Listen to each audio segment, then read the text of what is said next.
zboară în cer cocoarele, atingând cu aripa soarele. Poezia, Doamne, scriu-o-va cu dor,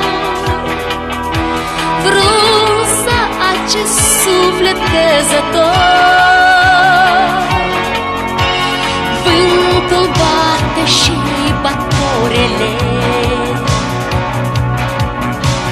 noi rămânem doar cu florile. Melodia vieții mele o îngând, apa trece, pietrele rămân.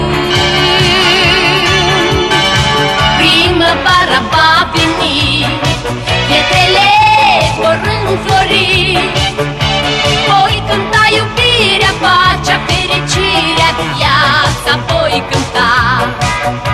Primăvara va veni, pietrele vor înflori, voi cânta iubirea, pacea, fericirea, viața voi cânta.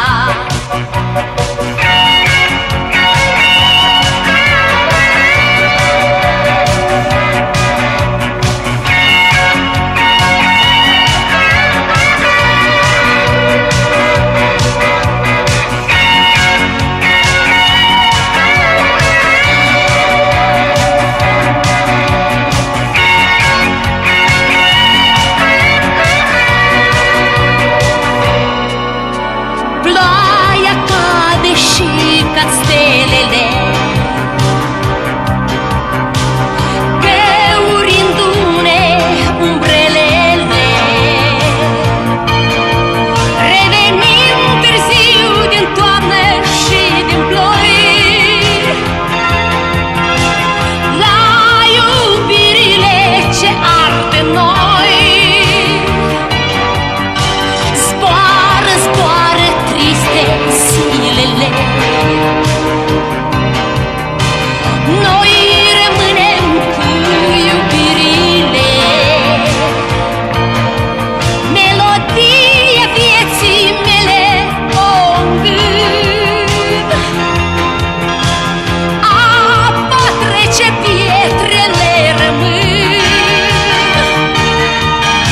Primăvara va veni, pietrele vor înflori, voi cânta iubirea, pacea, fericirea, viața voi cânta. Primăvara va veni,